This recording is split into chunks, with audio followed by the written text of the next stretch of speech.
এই মুহূর্তে আবহাওয়া দপ্তরের সবচেয়ে গুরুত্বপূর্ণ খবর, গভীর নিম্নচাপ এবার প্রবল ঘূর্ণিঝড়ে পরিণত হতে চলেছে। দক্ষিণ পশ্চিম বঙ্গোপসাগরে সৃষ্টি এই ঘূর্ণিঝড় অন্ধ্রপ্রদেশের উপকূল দিয়ে স্থলভাগে প্রবেশ করবে। প্রবল ঘূর্ণিঝড় মন্থা 28 অক্টোবর সন্ধ্যা থেকে রাতের মধ্যে অন্ধ্রপ্রদেশের উপকূলবর্তী এলাকার উপর দিয়ে বয়ে যাবে। আবহাওয়াবিদরা জানিয়েছেন এটি মছলিপত্তনম এবং কাকিনাড়ার কাছে কলিঙ্গপত্তনমের মধ্য দিয়ে অতিক্রম করবে। বাংলায় ঘূর্ণিঝড়ের সরাসরি প্রভাব না পড়লেও এর পরোক্ষ প্রভাবে দক্ষিণবঙ্গে ভারী ঝড় বৃষ্টির আভাস দিয়েছে আলিপুর হাওয়া অফিস। উত্তরবঙ্গেও রয়েছে অতি ভারী বৃষ্টির সতর্কতা। ক্রমেই শক্তি বাড়াচ্ছে ঘূর্ণিঝড় মন্থা। মঙ্গলবার সন্ধ্যা থেকে বুধবার ভোরের মধ্যে স্থলভাগে প্রবেশের প্রবল সম্ভাবনা রয়েছে। ল্যান্ডফলের সময় গতিবেগ সর্বোচ্চ থাকতে পারে 110 কিলোমিটার পর্যন্ত। এর জেরে বাংলার মৎস্যজীবীদের জন্য সতর্কতা জারি করা হয়েছে। ঘূর্ণিঝড়ের প্রভাবে ছট পুজোতে আবহাওয়ার পরিবর্তন রাজ্য জুড়ে। জগদ্ধাত্রী পুজোতে বৃষ্টির সম্ভাবনা। বিক্ষিপ্তভাবে ভারী বৃষ্টি দক্ষিণবঙ্গে। এই ঘূর্ণিঝড়ের প্রভাবে উপকূলের জেলায় বৃষ্টি বেশি হবে। এই ঘূর্ণিঝড়ের অভিমুখ থাকবে পশ্চিম উত্তর পশ্চিম দিকে। কলিঙ্গপত্তনম থেকে মছলিপত্তনমের মাঝে কাকিনাড়ার কাছে পালেম বা আমলাপুরম উপকূল দিয়ে এটি স্থলভাগে প্রবেশ করতে পারে বলে জানাচ্ছেন আবহাওয়াবিদরা। এদিকে নতুন করে আবার পশ্চিমী ঝঞ্ঝা তৈরি হয়েছে উত্তর পশ্চিম ভারতে। এর প্রভাব পড়বে উত্তর পশ্চিমের পার্বত্য এলাকায়। এটি সপ্তাহান্তে পূর্ব ভারত দিয়ে বয়ে যাবে। এদিকে 28 অক্টোবর থেকে 30 অক্টোবর পর্যন্ত মৎস্যজীবীদের সমুদ্রে না যাওয়ার পরামর্শ দেওয়া হয়েছে। যারা বর্তমানে সমুদ্রে রয়েছেন তাদের 27 তারিখের মধ্যেই উপকূলে ফিরে আসতে বলা হয়েছে। এই ঘূর্ণিঝড়ের প্রভাবে আজ সোমবার কিছু এলাকায় আংশিক মেঘলা আকাশ লক্ষ্য করা যেতে পারে। আগামীকাল 28 অক্টোবর থেকে উপকূলবর্তী জেলাগুলিতে হালকা থেকে মাঝারি বৃষ্টি হতে পারে। দক্ষিণ 24 পরগনা, পশ্চিম মেদিনীপুরে ভারী বৃষ্টির সতর্কতা রয়েছে। 30 ও 31 অক্টোবর উত্তরবঙ্গের জেলাগুলিতে ভারী থেকে অতি ভারী বৃষ্টির আশঙ্কা রয়েছে। আজ 27 অক্টোবর সোমবার বঙ্গোপসাগরে জন্ম নিতে চলেছে বিধ্বংসী ঘূর্ণিঝড় মন্থা। এই ঘূর্ণিঝড়ের প্রভাবে মঙ্গলবার থেকেই দক্ষিণবঙ্গে শুরু হয়ে যাবে ঝড় বৃষ্টি। এই ঘূর্ণিঝড়টি উপকূলে আছড়ে পড়ার প্রবল সম্ভাবনা রয়েছে। উপকূলে আছড়ে পড়ার সময় ঘূর্ণিঝড়ের সর্বোচ্চ গতিবেগ থাকবে ঘন্টায় 100 থেকে 110 কিলোমিটার। উপকূলবর্তী জেলাগুলিতে ঘন্টায় 100 থেকে 110 কিলোমিটার বেগে দমকা ঝোড়ো হওয়ার সঙ্গে ভারী থেকে অতি ভারী বৃষ্টির সম্ভাবনা রয়েছে।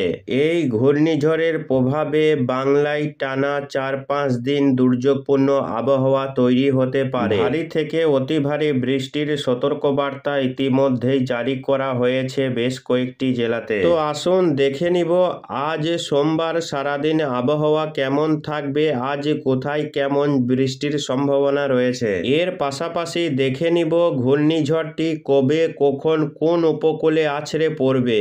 এর প্রভাবে বাংলার কোন কোন জেলাগুলিতে দুর্যোগপূর্ণ আবহাওয়া তৈরি হতে পারে, কোন কোন জেলাগুলিতে রয়েছে ভারী থেকে অতি ভারী বৃষ্টি, কোথায় কোথায় হতে পারে ক্ষয়ক্ষতি, এই নিয়ে কি জানাচ্ছে আবহাওয়া দপ্তর, বিস্তারিত জানতে ভিডিওটি শেষ পর্যন্ত দেখতে থাকুন। তো আসুন দেখে নিব আজ সোমবার সকাল থেকে সারাদিন আবহাওয়া কেমন থাকবে এবং আজ কোথায় কেমন বৃষ্টিপাতের সম্ভাবনা রয়েছে। এই মুহূর্তে উপগ্রহ চিত্রে দেখা যাচ্ছে আজ সকাল থেকেই পশ্চিমবঙ্গ বাংলাদেশের আকাশ পরিষ্কার রয়েছে। তবে এরই মধ্যে কিছু কিছু এলাকায় আংশিক মেঘলা আকাশ লক্ষ্য করা যাচ্ছে। যেমন দক্ষিণবঙ্গের কিছু জেলা এবং উত্তরবঙ্গের কিছু জেলায় সকালের দিকে আকাশ আংশিক মেঘলা আকাশ লক্ষ্য করা যাবে। এদিকে বাংলাদেশের কিছু বিভাগে হালকা মেঘলা আকাশ লক্ষ্য করা যেতে পারে সকালের দিকে। তবে মেঘলা আকাশ থাকলেও বৃষ্টির তেমন কোনো সম্ভাবনা নেই। পশ্চিমবঙ্গ, বাংলাদেশ, পাশাপাশি বিহার, ঝাড়খণ্ড, উড়িষ্যাতেও বৃষ্টি নেই। এদিকে মেঘালয়, আসাম, ত্রিপুরাতেও বৃষ্টির কোনো রকম সম্ভাবনা দেখা যাচ্ছে না আজকে। তবে আগামীকাল মঙ্গলবার থেকে ধীরে ধীরে বাংলার আবহাওয়াতে পরিবর্তন হতে শুরু করবে। দুই বাংলার আকাশে মেঘ প্রবেশ করবে এবং কিছু কিছু জেলায় বিক্ষিপ্তভাবে বৃষ্টি শুরু হয়ে যাবে। বৃষ্টি বাড়বে মূলত বুধবার থেকে। আজ 27শে অক্টোবর দুপুরের পরে গিয়ে সিস্টেমটি কিন্তু ঘূর্ণিঝড়ে রূপান্তরিত হয়ে যাচ্ছে। 80 থেকে 90 কিলোমিটার গতিবেগ অ্যাচিভ করে নেবে। ফলে সিস্টেমটি দ্রুত শক্তি বৃদ্ধি করে একটা সম্ভাবনা দেখা যাচ্ছে ঘন্টায় 90 থেকে 100 কিলোমিটার পর্যন্ত। আজ দুপুর বা সন্ধ্যার মধ্যে এর গতিবেগ উঠে যাবে এবং সিস্টেমটি আজ সন্ধ্যা নাগাদ অন্ধ্রপ্রদেশ উপকূলে একেবারে কাছাকাছি এলাকায় অবস্থান করবে। খুব সম্ভাবনা রয়েছে আগামী মঙ্গলবার সকাল থেকে দুপুরের মধ্যে বা দুপুরের পরবর্তী সময়ে ঘূর্ণিঝড়টি অন্ধ্রপ্রদেশের যে বিজয়বাড়া এবং এদিকে বিশাখাপত্তনমের উপকূলবর্তী এলাকা রয়েছে, ঠিক এই অংশে ঘূর্ণিঝড়টি সরাসরি আঘাত করার সম্ভাবনা রয়েছে এবং ঘূর্ণিঝড়টি যখন উপকূলে আছড়ে পড়বে তখন এর গতিবেগ থাকবে ঘন্টায় 90 থেকে 100 কিলোমিটার। অর্থাৎ উপকূলে আছড়ে পড়ার মুহূর্তে কিছুটা শক্তি ক্ষয় করতে পারে বলে সম্ভাবনা রয়েছে। ফলে সামান্য শক্তি ক্ষয় করার সম্ভাবনা রয়েছে, যদিও উপকূলবর্তী এলাকাগুলিতে ব্যাপক ক্ষয়ক্ষতি হতে পারে এবং বজ্র বিদ্যুৎ সহ ভারী থেকে অতি ভারী বৃষ্টি, ঘন্টায় 100 কিলোমিটার গতিবেগে দমকা ঝোড়ো হাওয়া উপকূলবর্তী এলাকা দিয়ে বিশেষ করে অন্ধ্রপ্রদেশ এবং দক্ষিণ উড়িষ্যার উপকূলবর্তী এলাকাতে এর সরাসরি প্রত্যক্ষ প্রভাব পড়তে চলেছে। আজ 27 তারিখ রাত থেকে 28 তারিখ দুপুর পর্যন্ত এই সময়ের মধ্যে দুর্যোগপূর্ণ আবহাওয়া থাকবে অন্ধ্রপ্রদেশ এবং উড়িষ্যার উপকূলবর্তী এলাকাতে। তবে বাংলাতে সরাসরি প্রভাব না পড়লেও এর পরোক্ষ প্রভাবে উপকূলবর্তী এলাকাতে দমকা ঝোড়ো হাওয়া বইবে। আজ 27 তারিখ রাত থেকেই 28 তারিখ সকালের মধ্যে ঘন্টায় 40 থেকে 50 কিলোমিটার গতিবেগে উপকূলবর্তী দক্ষিণ 24 পরগনা এবং 2 মেদিনীপুরের উপকূলবর্তী এলাকায় ঘন্টায় 40 থেকে 50 কিলোমিটার গতিবেগে দমকা ঝোড়ো হাওয়া শুরু হয়ে যাবে এবং বৃষ্টি শুরু হয়ে যাবে আজ 27 তারিখ রাত থেকেই।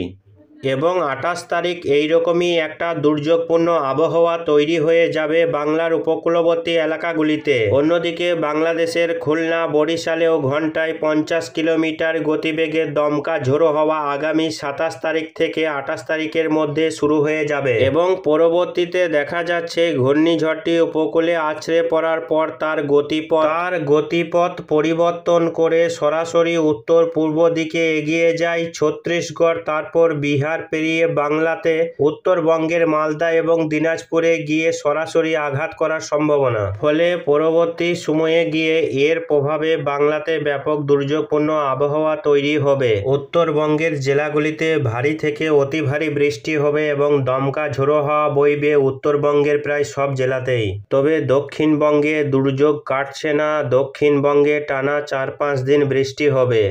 আজ থেকে আগামী কাল পর্যন্ত বৃষ্টির কোনো সম্ভাবনা নেই। তবে মঙ্গলবার রাত থেকেই বা মঙ্গলবার সকাল থেকেই বা মূলত ভোর থেকেই বৃষ্টি শুরু হবে পশ্চিমবঙ্গের 2 24 পরগনা এবং 2 মেদিনীপুর জেলার উপকূলীয় এলাকাগুলিতে। দমকা ঝোড়ো হওয়ার সঙ্গে বৃষ্টি শুরু হয়ে যাবে মঙ্গলবার ভোর থেকেই। মঙ্গলবার যত বেলা গড়াবে ততই কিন্তু বৃষ্টির পরিমাণ বাড়বে। আগামী মঙ্গলবার 28শে অক্টোবর কলকাতা সহ 2 24 পরগনা, 2 মেদিনীপুর, বীরভূম, মুর্শিদাবাদ, 2 বর্ধমান, নদিয়া, বাঁকুড়া, পুরুলিয়া, ঝাড়গ্রাম এই জেলাগুলিতে বৃষ্টি সকাল থেকেই শুরু হয়ে যাবে এবং বাংলাদেশের ক্ষেত্রে বৃষ্টি হবে ঢাকা সহ খুলনা, বরিশাল এবং চট্টগ্রাম বিভাগের বিভিন্ন এলাকায় বজ্র বিদ্যুৎ সহ হালকা থেকে মাঝারি বৃষ্টি আগামী মঙ্গলবার রয়েছে। 2 বাংলাতে বৃষ্টি রয়েছে। দক্ষিণবঙ্গের ক্ষেত্রে হালকা মাঝারি বৃষ্টি মঙ্গলবার দিন লক্ষ্য করা যাবে এবং উপকূলবর্তী এলাকায় দমকা ঝোড়ো হাওয়া ঘন্টায় 40 থেকে 50 কিলোমিটার গতিবেগে দমকা হাওয়া বইতে থাকবে। যত সময় গড়াবে ততই কিন্তু বৃষ্টির পরিমাণ বাড়বে এই বৃষ্টি বাকি এলাকাগুলিতে কভার করে নেবে। আগামী 29 তারিখ বুধবার দিন দেখা যাচ্ছে দক্ষিণবঙ্গের সব জেলাতে বৃষ্টি হবে।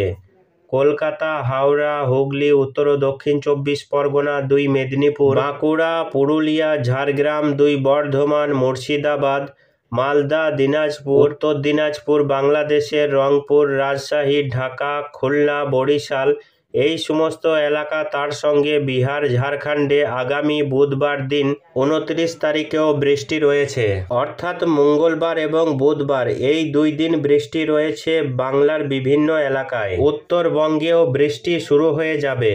বুধবার দিন সারাদিন আকাশ মেঘলা থাকবে এবং বৃষ্টি কিছু কিছু এলাকায় বাড়বে।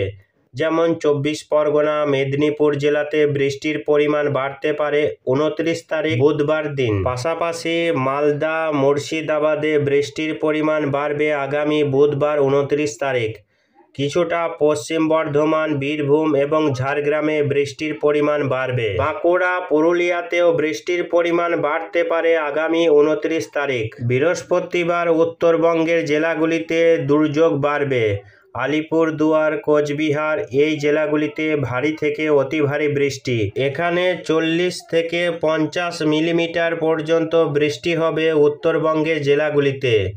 বাংলাদেশের রংপুর, রাজশাহীতে বৃষ্টির পরিমাণ বাড়বে এবং মালদা, দিনাজপুর, আলিপুরদুয়ার, কোচবিহার, জলপাইগুড়ি, দার্জিলিং, কালিম্পং অর্থাৎ উত্তরবঙ্গের সব জেলাগুলিতে আগামী 30 তারিখ ভারী বৃষ্টিপাতের সম্ভাবনা রয়েছে। সেই সঙ্গে দক্ষিণবঙ্গের মুর্শিদাবাদ এবং বীরভূম জেলাতে বৃষ্টির পরিমাণ বাড়বে আগামী 30 তারিখ। 30 তারিখে সিস্টেমটি ঘূর্ণিঝড় মন্থা কিছুটা শক্তি ক্ষয় করে সিংরুল এলাকায় অবস্থান করবে। পরবর্তী সময়ে কিন্তু অভিমুখ পরিবর্তন করে বাংলার দিকে এগিয়ে আসবে। বাংলায় সিস্টেমটি ঢুকবে 31 তারিখ শুক্রবার দিন।